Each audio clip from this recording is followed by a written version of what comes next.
Uh, yeah. And we're back, America. One, two, one, two. Emo's the witness coming alive to you, baby. Yes, it's a Freestyle Friday out there. Do out there, America. How's it going? I'm Emo's the witness. You're live coming to you every Monday, Wednesday, Friday. As you know, you can catch me downtown live at 120 East Market Street from 10 to 11 a.m. Your new host, your new fresh political perspective, bring you analysis from all across the globe. Topics including news, sports, Hollywood, but mainly politics. Like I said, this show was designed to push back against corporate America, push back against our politicians who double talk, double speak, who lead us on nonsense. So I woke up, I said one day, I said, what the fuck I look like? So let's go ahead and start this Emo's Winning Show, the Field Show. We're on episode, I think episode 40. I really can't keep track. But my man Malik, we downtown. Let's cut down. Let's get into the news of the day, the topics. We're on a Freestyle Friday. You know, as Friday, I kind of like jump around and talk about various different topics and kind of see what's going on in the world and current events. But like like I said, I like to keep it. I like to keep political as much as possible because, like I said, this whole show is designed to you know, kind of get some questions, get some answers to the questions we've been asking about what's been going on in our politics the last few years, last 4 or 5 years at least. You know, we had a very warped election in 2020. We didn't know what the hell's going on. It was like a twilight zone. You know, you woke up one day, you had one candidate winning, and you look up the next day, it's just flipped over on its head. And, you know, I don't really care about, you know, what dog you may have in the fight. The point of the matter is that, you know, our constitutional values have to be protected. You know, our right to free speech, our right to bear arms, our right to protest, and we got to avoid censorship. Those are the main issues that really affect me. You know, as a black male with a family, you know, just trying to make ends meet. You don't really get a chance to really dive into the deeper issues that are going on that are affecting us. We look up one day and we think that we have an idea about our leadership, and we look up and we see something totally different. And we actually scratch our heads and wonder who is misleading us, who is deceiving us. Is the news that we're getting on a daily basis really valid? Is there a slant to it? Is someone trying to sell us something that we're not really trying to buy? In our Emotes to Witness show here, we're here to expose those who are against us, those who don't have our best interests at heart, you know, that mislead us. I want to dive into the issues, the topics, the articles, dig a little deeper into the editorial process. Who the authors of these articles? Who's behind them? What's their agenda? Can we trust them? All to an end point where we can get to the voting booth and make a sound decision on our leadership, whether it be the midterm elections, whether it be state and local governments, and the presidential election as a whole.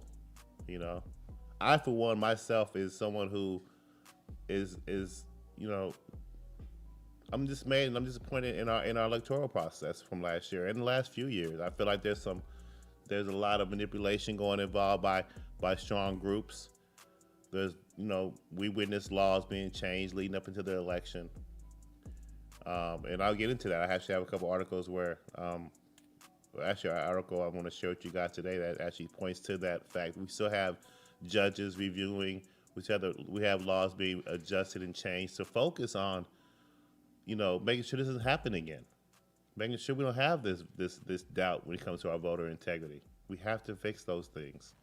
Those things are very important, you know, because we don't let those things go unanswered. If we let them go unanswered, what you end up having is a precedence, something that's well happened before, so it can happen again. No one stopped it from happening. So we're going to continue this process, whether it be the voting systems, whether it be early absentee ballots, or whether it be receiving late registration ballots. You know, those things have to be reviewed and see if we can really stomach that as a country. And I don't think we can. A lot of judges have been ruling against those things. We've seen what happened in Georgia recently. We've seen what happened in Texas rather recently as well. But now we also have an article where a judge just came out. Let me see if I can find this. Yeah. Judge reprimands swing state Dems who changed signature verification rules a month before the election. I don't want to get into that yet, but yeah, those are the things we got to talk about with the tackle here on this show. Are looking back in the past at investigations that are currently ongoing. We got to make sure they don't get swept under the rug, whether it be the Russian investigation, whether it be the criminal probes into Hunter Biden and Joe Biden. Their influence in Ukraine and in China. All that stuff affects our politics, and they cannot go unanswered. We can't just be selective and have harsh investigations over one side because of the way we feel about a certain leader and ignore the other side. We can't let that happen. And it's obvious, too. And we've seen it for far too long. You know, we've seen it.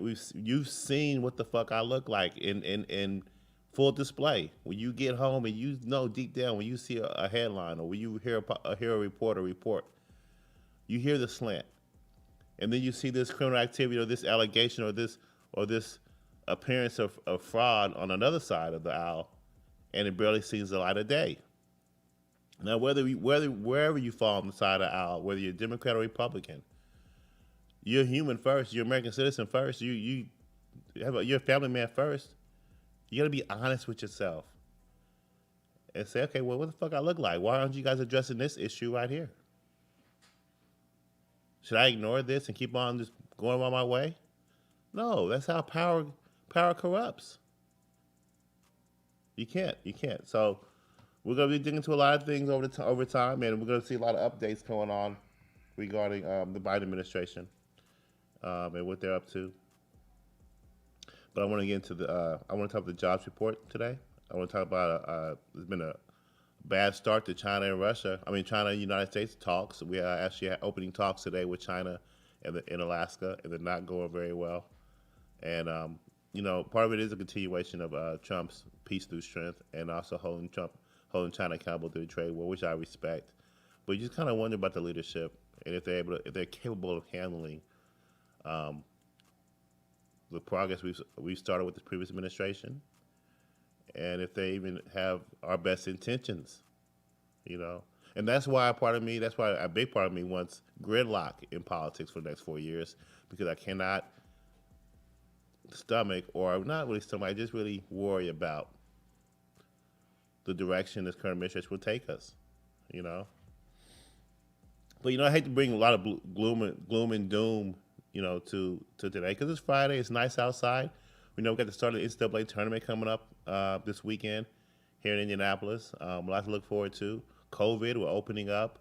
There's a lot of doubts still going on, a lot of concern, but you can see the change. You can see society opening up, But what does that look like? What will that look like in the future? Will we be back to normal? We've seen little scants. We've seen the normal spring breakers getting arrested. 100 people arrested for not wearing a mask or just kind of wilding out during spring break. But that's normal, though. That's normal. That's what I want to see. Malik, what would you want to see? What would tip your hat to say, okay, we're back to normal? If post COVID, summertime, springtime, what would you walking around or driving around? What would you see? If you mind me asking, like they'll say, okay, we're opening it back. We're back. America's back. Like, I'm confused by the question. I mean, at the end of the day, probably just like no mask. Yeah, like no mask. Like, okay, like for example, like I miss the peanuts at Five Guys. You know what I'm saying? Like when I walk in, they stopped doing those? Yeah, post COVID, they stopped. COVID came along, they stopped that. I guess they want to buy these dirty hands in a box of peanuts. I used to, I didn't really get the peanuts, but I used to like to see them there. I like seeing the mess on the ground. Yeah, I got them. I definitely always got them. Yeah. If I was hungry, I'd probably grab a few. But because sometimes they take a long ass time to make your burgers. Because we'll see what Five Guys see. The fat boy and me talking. So Five Guys, they make the burger and the fries fresh to order. And I guess they all do that, but they seem to take their time with it. I appreciate it. You know what I mean? So anytime, anyway, you eat the peanuts. You know what I mean? That's what you do. So those are the kind of things that I look forward to seeing come back. You know what I mean? I don't know, like some things just will never come back. Like, it's kind of on that Kobe Bryant thing. I think Prince had to go. You know what I mean? I think Prince had to go, but he couldn't survive in a COVID world. Prince, you know who Prince is, right? I've heard of him. God, I thought he died like a 2012 or something. Yeah, I think what I'm saying is like a prep thing. You know what I mean? Oh, was it the same year as Kobe? No, I thought it was pretty recent. He was in his elevator. I don't know how the hell that happened. He died. They found him in his elevator. That was 2016. Oh, was it? Okay. You see what I'm saying? But Prince was a gentleman, man, who used to lick women's faces. He used to like correct, like that was part of his game. Like he would be a short dude. Fantastic artist, fantastic singer. He could do it all, play the instruments, everything, dance. But he had a slew. He was a pimp. He had a slew of women. But his movies and his theaters and his acting gave you a sense of just infection. You know what I mean? Like he would caress a woman's face, like Apollonia. Oh, you probably know who she is. He would lick your ear, whisper in your ear. Either he'd look too close to the mic. You can't have that shit no more in COVID land. You know what I mean? We're gonna get into that because we have a jobs report coming up, and you're gonna see a lot of jobs report. Like 95% of the jobs that were created this month was all leisure and hospitality. So the shit's coming back. I want to see how it's coming back, man. Will it come back in a Prince style? Will we get all freaky because we're all free now? We're back out. We're opening up. Or will our artists be more like subdued? Like will we see like a more subdued Hollywood? Or will our artists be wearing like long gowns and long dresses and stockings? Will they try to like overly preach the cleanliness? Like how would their concerts look? Well, I guess we already know. Shit, some of these concerts are fucking wretched. You know what I mean? I just feel like we're on a cusp of society, Malik, where we can go into a Sodom and Gomorrah like mentality, or we can get real House on the Prairie and Amish like, based on what COVID has affected. You know what I mean? Yeah, I have no idea what direction we're headed in. Because there's still two extremes. There's still people who don't want to come out at all. Like there's still people who, like, tell you, have not been out in a year. There's kids who have not been in school, but then there's kids who have been in school. There's been people just hanging out at bars. So where do you find you might have a division of the country. I'm just Freestyle Friday, y'all. Emos to Witness. I'm just talking shit. 120 East Market Street. Come down here, hit that like, subscribe button on YouTube. Every Monday, Wednesday, Friday, I'm live. Like me on Facebook, Twitter, Instagram. But I think we're gonna see a division of this country. I don't know if it goes north and south or it goes east and west. Like everybody west of like Missouri or whatever. I'm about to say Mason-Dixon line. Or with the Mississippi River. Everything west is just debauchery. You got Vegas and LA, you got San Francisco, Phoenix, they're all just doing the damn thing. And Texas is that one state like, damn, we on the wrong side. But I'm telling you, it might be some shit where you just go, damn, man, we just left wagons and long dresses, and then I come over past Colorado, everybody's banging and gambling. That we might see that. It just makes your vacation choices even more, entertaining and interesting, right? So. Anyway, he most to witness the field show. Fuck I look like. How y'all doing? Freestyle Friday. Come on down here. Get you a show at 120 East Market Street. Every Monday, Wednesday, Friday, you can catch me down here live from 10 to 11 a.m. Come down here and get you a show. Speak your mind, speak truth to power. Let's talk about these issues. Again, I want to get into the jobs report. And as I mentioned, put this article on Bloomberg here. I was reading the headline. U.S. job growth surges past estimates. Unemployment dips to 6.2%. Now, my opinion about this, you guys, let me think this article is that it's a little deceiving. It's pretty, it doesn't lead to me to have any optimism regarding our economy, and I'm going to tell you why. The U.S. employers added more jobs than forecast in February, and the unemployment rate declined, suggesting the labor market is clawing its way forward again following several disappointing months. The payroll increased 379,000 after an upwardly revised 166,000 January increase, according to the Labor Department on Friday. Economists in a Bloomberg survey projected a 200,000 February gain, and the unemployment rate, of course, like you mentioned, dipping to 6.2%. Now, February's job, this gets me. Of course, there's been a decline in COVID cases, and like I mentioned, we're opening up. Out of those 379,000 jobs, 355,000 of those jobs were in leisure and hospitality employment. Which of course was the industry that was hardest hit by the pandemic. So that's expected. We open up, you can start hiring more waiters and waitresses. You can start opening up the cruise lines, cruise ships, and vacation. We're entering spring break. We're entering the vacation season for a lot of people, a lot of families. So you're gonna see a natural progression, natural increase in hiring. Okay? Now, if you go back and look at the jobs report from the previous months, for example, September of 2020, we raised 661,000 jobs in the month of September of last year. In October of last year, we added 638,000 jobs. Same for November, there was also an increase. December was the first notation of a job loss for the month. Let's see. The jobs reported in November, we only added 245,000 jobs in the month of November of last year. In December, we had a first loss. Okay. Now I just mentioned to you guys in January we had a revised increase of 166,000 jobs, and then of course now in February you're seeing the increase, the great news, the Biden administration tipping their hat. because we added 379,000 jobs. Well, 355,000 of them are from leisure opening back up. Is this temporary? It's not necessary. Even if it's temporary or not, it's still to me a weak indicator of our economy because I mean, just look at this next article I have here. Here's where the jobs are here in one chart. You come down a little bit. You go down a little bit. You'll see here that, of course, I told you 355,000 are for leisure and hospitality, 63,000 for professional and business services, healthcare and social assistance was 45,000, and retail trade is 41,000. As you go down the line, you see net job losses in government, construction, mining, logging, financial activities. Interesting information. So you're not seeing an increase in any other sector but this one major sector, and it just kind of makes you wonder about the whole economy as a whole when we're actually having all these spending bills. We have a president or administration looking to increase taxes, the biggest tax hike since '93. We'll get into that.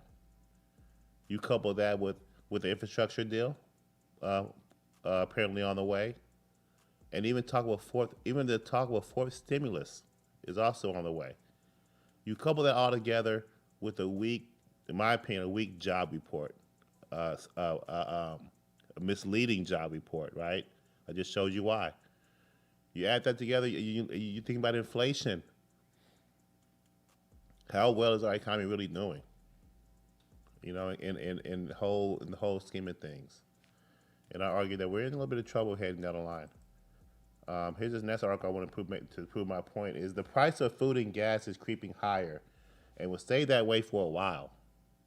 You know, so why? Um, the reason behind the increases are myriad, but generally can be traced back to one or more consequences of the pandemic. Log jams in the world supply chain is one culprit. The United Nations Conference on Trade and Development found that the global shipping dropped last year, the first decrease since 2009. The short-term outlook in maritime trade is grim. Predicting the pandemic's longer-term impact as well as the timing and the scale of the industry's recovery is fraught with uncertainty. See, I kind of worry that we use the pandemic as an excuse or as a cover for what's really going on. And here at the Emos to Win This show, I'm here to try to expose that and find where that hidden agenda is. No, what's the real truth? Now, the pandemic can be one reason why there's a slow in maritime trade. I mean, I can see that. I guess. I mean, when you have log jams when it comes to demanding for certain services, and then you add that or you couple that up with a new season coming up, a new garment season, for example, where trade is heavy, or even just the shipping of produce for the seasonal fruit and vegetable harvest. You do see those things, but I need more detail when you say it's also because of the pandemic. I mean, I worked in shipping. I worked in import export before for like 4 years, and I've seen the various hurdles and the pre-planning that they all go through when it comes to shipping from China to the United States. I was one of the main people to do so, to make sure that process was handled smoothly to get the food to the docks or get the services and the products to the docks and unload it, whatnot. But how does that relate to food and price increases? We didn't have that issue last year. We did see an increase in food and prices, but the reason wasn't the pandemic. It was actually never an issue that was brought up. But now all of a sudden we're having an issue with inflation, and this is also pretty interesting. The Consumer Price Index data for the month of January found that the cost of food eaten at home rose 3.7% from a year ago, more than double the 1.4% year-over-year increase in the prices of all goods included in the Consumer Price Index. That's scary. I mean, it's concerning. Food prices are going to continue to increase for probably a good year and a half. So the increase is going to continue. The cost for food production is going to go up. It's per Limpert. Who the gentleman is? Phil Limpert, who's the founder of SupermarketGuru.com. The combination of production bottlenecks and demand spikes have culminated in higher prices, especially for meat. So you guys be on the lookout for that, things like that. Here's another quote that may actually kind of give us a reason. COVID decimated demand. It caused a lot of contraction and production cuts. How? Head of Petroleum Analysis. 2020 set things back for the U.S. oil production by several years. So that's why we're trying to see a increase in oil prices too and gas prices. And of course, we know that OPEC is not in the mood to increase their volume in no time soon as well. But 2020 set things back for U.S. oil production by several years. Today, the number of active oil rigs in the United States is roughly 50% below its pre-pandemic number. How does a virus shut down half of your oil rigs? Yeah, the average price for gas has jumped 18 cents the past 2 weeks alone. There's been an imbalance of supply and demand as COVID cases have slowed. More businesses have reopened, and Americans are filling up more often. Okay, so yeah, as we open up, we're driving more, so we're using more oil production. I mean, so where's the reserves? Where's the gas we have not been using since we've been shut down? All of a sudden, we're back open again. Now prices have risen. Well, again, I mean, I hate to be a bearer of bad news and bring this stuff to your attention, but it's important. It's very important because I don't want anybody to be sabotaged down the line, like we have been since 2020 and 2016. It's important that you hear the good and the bad. Sometimes on a Friday, bright, beautiful day, you hear all bad. But to me, this is about you being vigilant, about you just staying abreast of the information that's ahead of you. And again, this article, again, as I mentioned, I wanted to talk about is Biden is planning first major tax hike since 1993. And this is what the Democrats' agenda is. They want to just spend first, ask questions last, And then, of course, you have Republicans who are conservative in nature and want to reduce spending and reduce the size of government. And when you hear that, they get chastised for being maybe greedy or corporate greed. So we got to find that middle ground here at Emos to Witness. We got to find that middle ground of our leaders because they come on both sides of the aisle. Some are not Democrats, some are not Republican. There's a lot of cliques, a lot of groups. So we got to find out. We got to find out who's in our corner. And like I said, I'm concerned for several reasons. Like I said, I'm not someone who is accepting of the 2020 election results. So therefore, I really can't truly validate this administration. But I can accept the will, I guess, of the people. I can accept where we're going. Since everybody wants to move ahead now. But I'm going to move ahead, but I'm going to ask questions. I'm going to move ahead, but I'm going to push back. Because a lot of things have went unanswered. Okay? So, again, like I said, I want to see an election, or I want to see an election that's full of integrity, but like I said, I want to see gridlock over the next 4 years, definitely over the next 2 years, because we can't have these policies being implemented, these executive orders being implemented without any accountability. And this administration, in my opinion, does not have a mandate. So when I see tax hikes, when I see infrastructure deals being talked about, when I see a fourth stimulus deal, when I see talks of infrastructure deals or immigration issues, or any change to the immigration policy from the previous administration, I'm going to review that very thoroughly.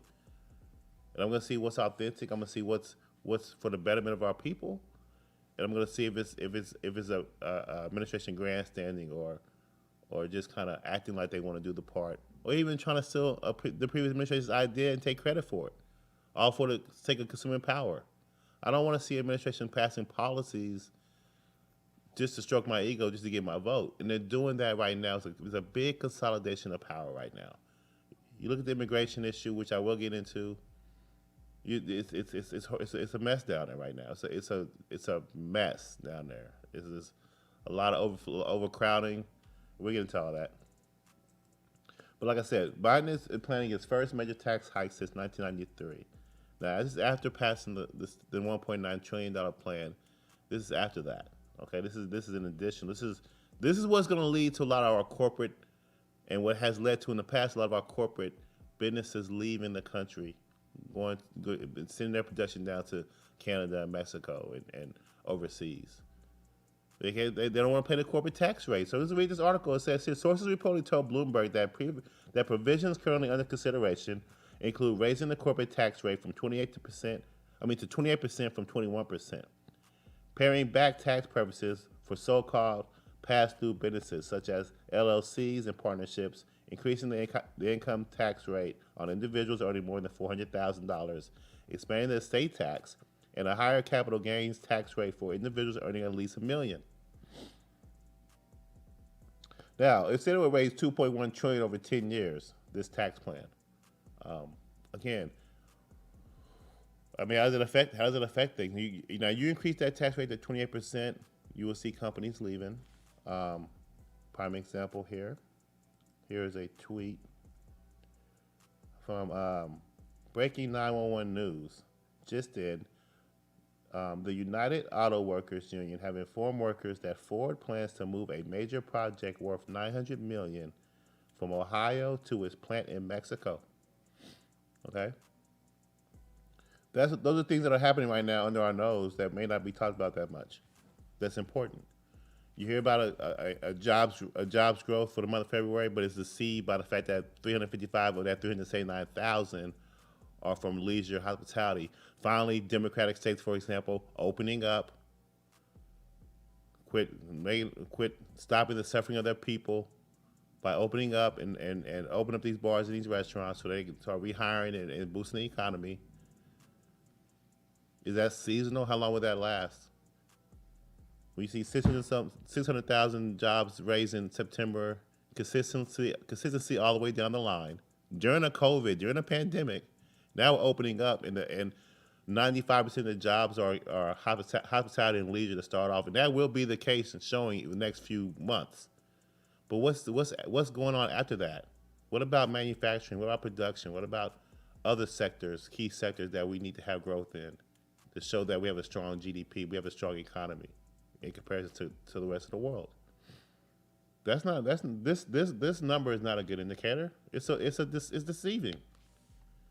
And when you see a tax hike, when you see it, like I said, when you see talk about a fourth stimulus, and when you see these immigration issues I'm about to get into, you just kind of wonder what the future holds as far as our economy goes, and as far as hiring, and as far as increasing wages, which also increases the overall health of the economy in the community. When you have a family that can pay bills because their wages are high enough now, or because we just have enough jobs to choose from. Anyway, and again, like I say, you see some of the pushback from the on the Biden administration when it comes to jobs, because you see this next article I'm about to pull up here. 21 states sue Biden in attempt to revive the Keystone Pipeline. As you know, the pipeline was a major focal point, one of the major policy issues, and also a hotbed issue during the Trump administration. Before that, even in the Obama administration, there was a lot of protests for the pipeline to go through. A lot of Indian reservation, it was on Indian reservation territory, and eventually the regulation was released, and Trump actually got the pipeline going, and it was actually it spurred a lot of jobs, and those jobs were taken away when Biden became president of the United States. He shut down that operation. I'm trying to catch how many jobs it actually initially saved, or created rather. But yeah, 21 states sued to overturn President Joe Biden's cancellation of the pipeline from Canada. Remember, it also cost Canada a lot of money too by reversing that deal. Now, this is led by Ken Paxton of Texas and Austin Cutson of Montana. The state said Biden had overstepped his authority when he revoked the permit for the Keystone Pipeline on his first day of office. Now, because the line would run through multiple states, Congress would have to have the final say on whether it's built according to the lawsuit by the U.S. District Court. Construction on the 1,200-mile pipeline began last year when former President Trump revived the long-delayed project after it stalled in the Obama administration. It would move up 830,000 barrels of crude daily from the oil sand fields of western Canada to Steel City, Nebraska, where it would connect to another pipeline that feeds oil refineries to the U.S. Gulf Coast. Now, of course, Biden canceled that that permit over climate change issues or climate change concerns. Even some Democrats have urged him to reverse the decisions, including Joe Manchin from West Virginia and John Tester. So it's definitely going to catch them a lot of votes if they don't fix that issue. It already has. Like I said, in the midterm election, we're going to see a lot of changes. We're going to see the American people speak. If the votes are integral, you're going to see a lot of changes in the midterms in the Senate and the House. You're gonna see. I think you're gonna see Republicans take over the House and the Senate, or one or two, and it's necessary because right now the Democrats control all three sets: the executive, the legislative, and the judicial. And we got to fix that. We can't have that one-sidedness. And even though we do, it's sobering to have a almost a split in the Senate. So when it does come to policies, it does sometimes require the other side to have one or two jump over and vote. Now we didn't have that during the stimulus bill or the COVID bill because they had a lot of provisions that were passed where they didn't need the Republican vote, and we don't need that either. So this is another attempt that America, like, this is another tool in our belt to push back against tyranny when we see it. And this is 21 states suing Biden to correct what they see the perceived wrong. You have a lot of families lost a lot of wages, lost their jobs, and a lot of income. As soon as the first day of office, he canceled this deal. The Obama administration couldn't get it done when they tried to do it. So it's weird. I mean, they tried to get it passed during the Obama administration where he was vice president. They couldn't do it through massive protests or whatnot that were preventing them to do it. Bad PR. But when Trump gets in office, they get it going. They get it good. It's working. But then when Biden gets back in office, they don't want to do it. They want to cancel for political reasons, citing climate change, climate woes. Well, why were you guys attempting to get the pipeline going to begin with during the Obama administration? So it's hypocrisy all over the place.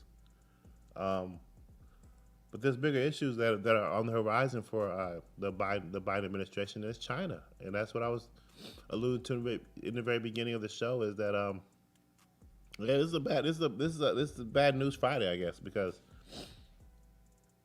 this is the first time the Biden administration is meeting with China since he's been elected here in Alaska, and sparks fly. Here, this article here is sparks fly in the first direct high-level U.S.-China talks of the Biden era. So, like I said, I'm about endless wars.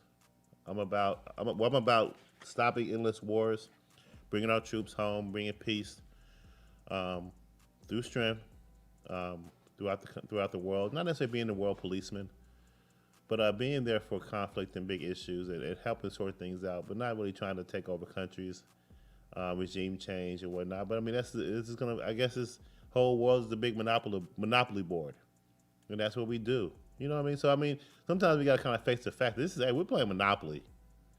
Whether it be whether our opponents are China or Russia, or whether it be South Korea or Japan playing against us, we're all trying to get pieces of the puzzle, piece of property on this country, in this world, on this earth, on this planet. So I mean, in a lighter scheme of things, or in a big picture thing, I'm rooting for the home team. I'm from the United States. This is where I'm at. This is where I'm born and raised. So I'm rooting for the home team. So whatever's going on in South China Sea, whatever's going on in Taiwan, whatever's going on in the previous deals in the Mideast, or all over the world that we're involved in, whether we got to get out of them or not.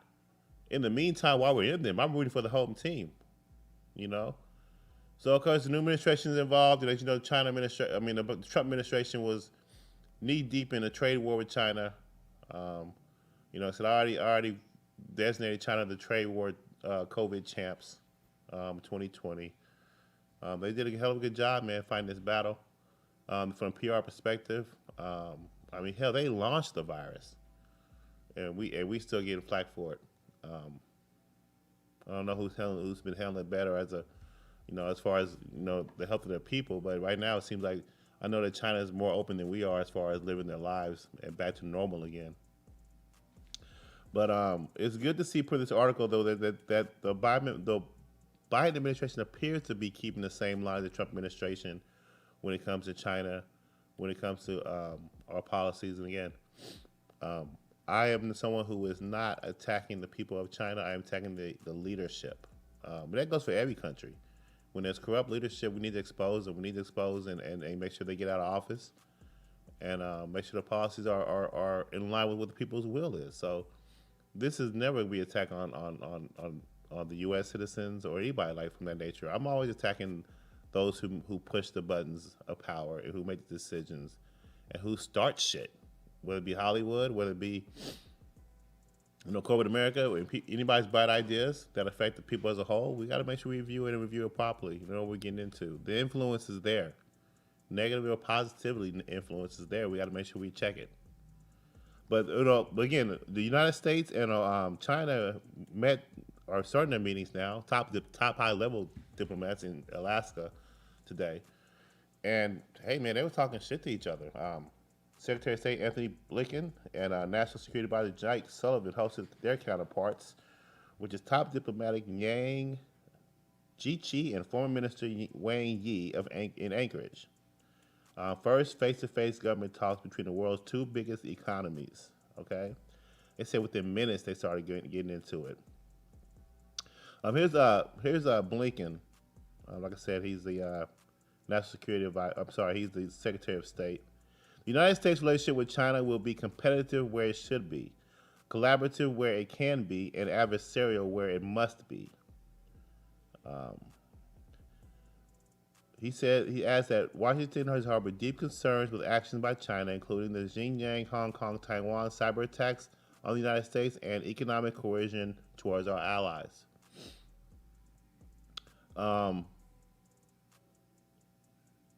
Again, Japan and South Korea are hot button issues.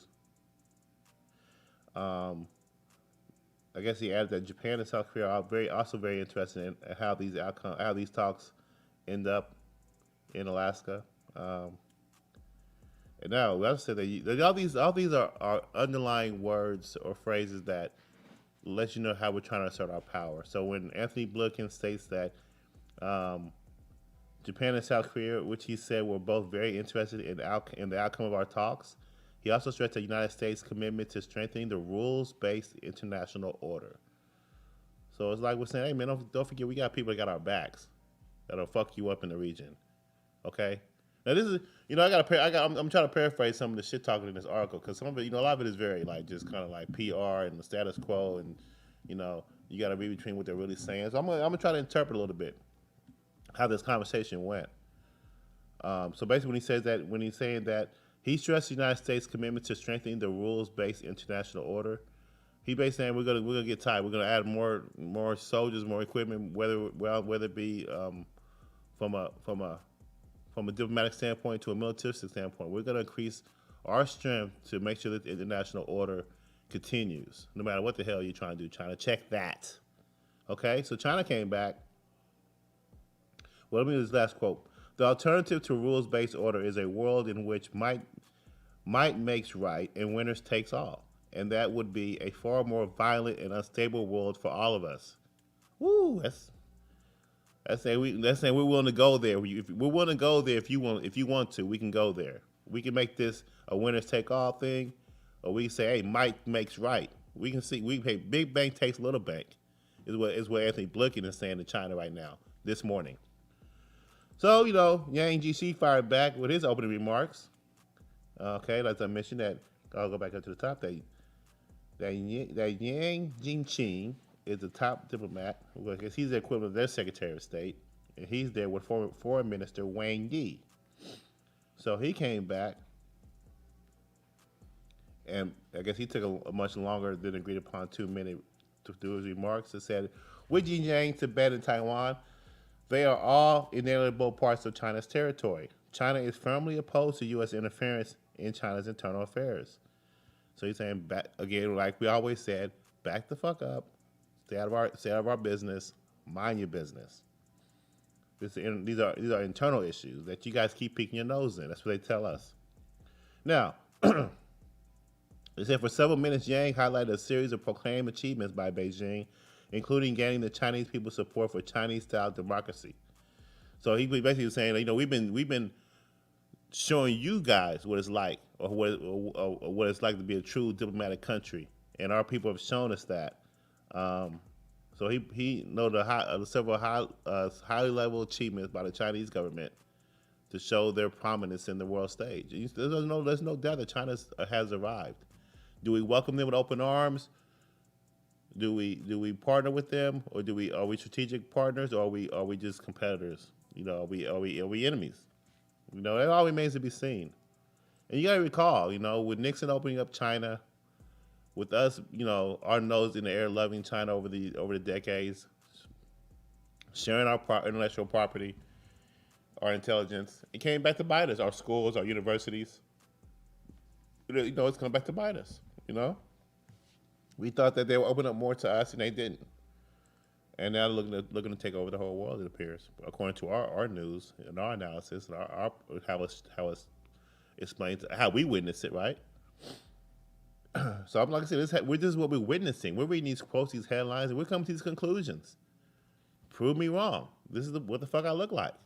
All right, hit that like, subscribe button. We're going through all these news and these articles.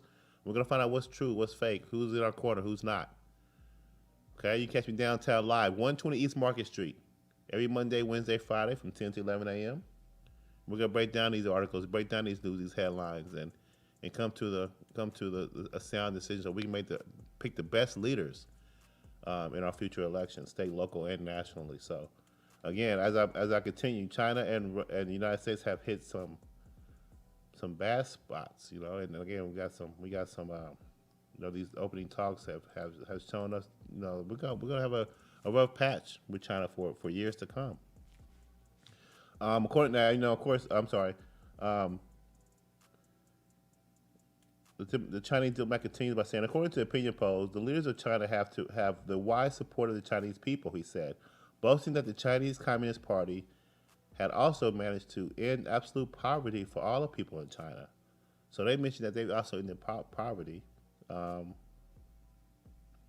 Yang prodded Washington, saying that he hoped the United States would do better on human rights, and arguing that the Black Lives Matter movement did not just emerge over the past 4 years. The slaughter of African Americans have always been a problem. Now, it's the Chinese people coming. This Chinese diplomat coming hard right back this morning. Come right back at Anthony Blinken. Tit for tat. They're going. No holds barred. Let's get into it. Your problems and our problems. Let's compare them. So, so that was a pretty strong statement. Again, like I said, he went on to continue. He past his 2 minutes, and he just kept on going. He went off on the United States. China urges the United States side to fully abandon the hegemonic practice of willfully interfering in China's internal affairs. This is Foreign Minister Wang. This has been a long-standing issue, and it should be changed. It is time for it to change. And in particular, on the 17th of March, the United States escalated so-called sanctions on China regarding Hong Kong, and the Chinese people are outraged by this gross interference in China's internal affairs. See, Hong Kong is going to be probably the spirit point in the South China Sea, either Hong Kong or Taiwan. Probably I think Taiwan. When leads to any kind of war with China in the future. So yeah, we also entered new sanctions on Beijing recently before these talks. This is not supposed to be the way one should welcome his guests, and wonder if this is a decision made by the United States to try to gain some advantage in dealing with China. But certainly this is miscalculated and only reflects the vulnerability and weakness inside the United States. See, China's not scared of us. They know we're weak right now, economically, socially, hell, before the Trump administration, militarily. And we know that still remains to be seen as compared to the Chinese buildup. They build up the United States. They build up in the South China Sea, and their military is something to be commended, but something to be kind of worry of. How does that affect us as a country?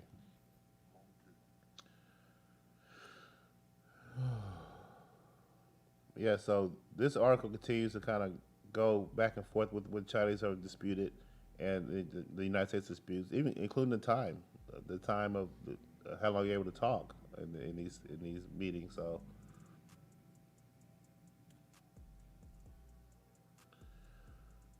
okay, so let me read this one.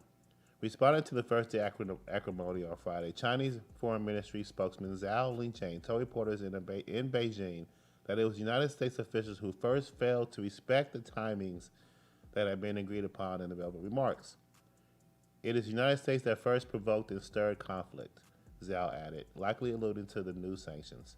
When the members of the Chinese delegation arrived in Alaska, not only did they experience Alaska's frigid weather, but they also experienced the way the United States treat their guests. Now, for both sides, from the start of the opening remarks, the venue totally reeked of explosiveness and was full of dramatic colors. This was not China's original intention. Now, in all fairness, you recall how the Chinese welcomed President Obama when he came to China. They treated him like a second class citizen. They had no military parade or no kind of welcoming. The red carpet was issued through the back of the plane.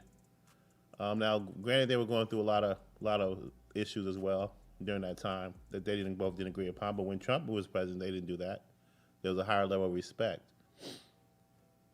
Now, I don't know what that was about. I'm not going to insinuate anything, but it just kind of shows you that based on the administration, that countries act a certain way to get what they want, you know. And really, with both of these past two administrations, Chinese have not been able to get what they want, as so much as, except for Biden, when it comes to allegedly being bought off and paid off, you know. And we're gonna see his true colors and their true colors as the months go by. But this first meeting of the minds between China and the United States is deceptive. Is it genuine? Are we really continuing a hardline stance against this country? As per the previous administration, we'll see. Right now, it appears so, but right now we got to be something very worried about. Again, I mean, just hit from history. When you look at inflation and how the economies are, when you have a bad economy, sometimes you got to start a war in order to get that economy back in line. Sometimes you need a pandemic to kind of get things back in line, you know. And like I said, when you add an infrastructure deal that's much needed, when you add another plan to raise taxes, when you see food and gas prices rising, when you see those things, and when you see that even though we had a 379,000 increase in jobs, when you see a lot of those, when over 90% of that is based in one sector, that has to concern you about what about the future, what other sectors, what the other futures, what about an increase in wages, you know. I don't want to dig in too far. I wanted to talk honestly about Andrew Cuomo and a lot of the leadership. I want to talk about immigration and a little bit of homelessness. But I'm gonna leave that to Monday. But right now, there's a lot of crisis going. There's a lot of things going on the border that's not being talked about. Whether it be more kids in cages, whether it be overcrowding, and people continue to come over the border illegally. You add that with laws being changed to allow the dreamers in, which I don't have a problem with that part. But you're loosening laws. You're loosening laws to bring in illegal immigrants in order to increase your votes. And I shared that with you guys on the last episode. But it's getting worse. And again, I told you that it's all related because, like I say, when you have an open border, you have labor that's cheap, and we're trying to increase labor. I'm for someone who's more supportive of a merit-based system when it comes to our immigration and who we let in at this point in our life, at this stage. You look at war, you just look at just all these increases, and you kind of wonder how it's going to affect our bottom line in the future, and how is foreign policy coming to play with that. But anyway, let's keep that on your mind over the weekend, and we can dig into it more on Monday. But I want you guys to enjoy some basketball because it's gonna be a great weekend of hooping. NCAA tournament's here. I want you guys to enjoy the nice weather coming up. Get ready for the spring.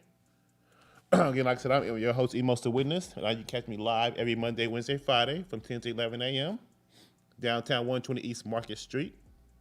And you also like me on YouTube, Facebook, Instagram, Twitter. Website is also coming soon, emosthewitness.com. Again, I want you guys to have a great weekend, and we'll see you later. I'm out.